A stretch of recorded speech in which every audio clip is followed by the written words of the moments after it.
Siga ka ba? Sigamit lang ng motor. Puro gamit lang ng motor. Pinaka-basic na gagawin mo para sa mahal nating motor, hindi mo magawa. Kasi siga ka. Sigamit lang. Imbis na change oil, napupunta sa change oil. Tara mga idol, samahan nyo ako. Ito yung pinaka-basic na ginagawa sa mga motor para humaba ang buhay ng makina. Para hindi ka matulad sa mga natutuyuan ng makina. Siga nga sigamit lang. Ito lang naman ang mangyayari kapag nakakalimutan natin ang pag-change oil. Nagkakaroon tayo ng overheating, high fuel consumption, exhaust smoke o nag-uusok na, decreased power engine o mahina na yung hatak.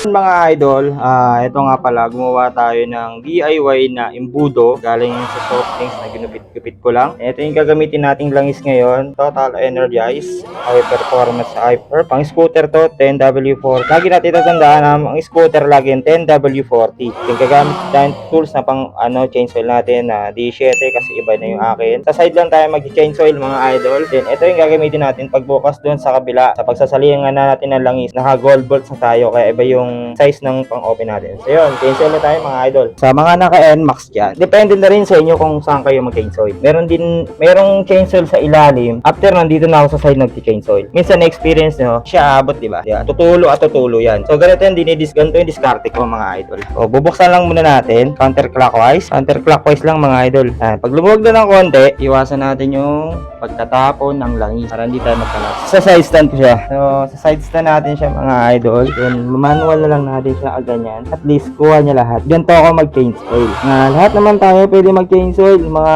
idol. Kung kayang-kaya nyo na bili lang kayo ng sarili nyong tool. So, ginaganyan ko siya kasi pag nakatukod yung side center stand niya, tatama siya dito. Yan, babang-baba yung langis niya. So kapag naka-center stand kasi to, tatama siya. Then, yun na yung tinatawag na kalat. Iwasan natin yung magkalat. Sa pag-ikpit naman, hindi mo namang masyadong kailangan kahigpitan. Konting lang, pihit lang. Okay na yan. Then, dito nyo na malalaman kung bakit meron ako ganitong tools na pan-change oil, di ba? Yung iba, ordinary tools lang kasi iba yung ating ginagamit na gold bolts. Siyempre, mahirap pihitin. Gamitan mo siya ng eto, di ba? Di ba? Basic. Para hindi masakit sa kamay. So, pag napihit mo siya ng konti, pwede mo na siyang ganyan pag hindi nalo-lost thread ang mga bolts natin. Gold bolts yung gamit ng mga idol. Yan. Pag nakaya mo pang kamayin ng isang higpit lang, hindi pa lost thread yan. Okay na okay yung dinadaanan ng bolts. Yung pagdadaluin natin na lang, siguraduhin natin malinis. Ito lang, DIY lang to mga idol. So, may iba nakikita ko na sa Torotot. Ito naman, sa soft drinks ko lang din. Basic lang yan kasi kaya may ganito yan, para pag sinalpak natin dun, hindi siya matatanggal. Okay na, salpak na mga idol. 10W40 para sa ating mga na scooter. So, 1 liter to mga idol. Ginagamit na lang is para sa ating mga NMAX isa sa 900 ml lang. So, may guide naman siya mga idol. Ito, 1, 2, 3, 4, 5, 6, 7, 8, 9, 10. Almost 1 liter siya. So, hanggang dito na lang tayo. Pagdating dito, okay na yan. So, itatabi na lang natin yung matitirang 100 ml. So, ayan. May kita nyo yung original. Napakaganda niya.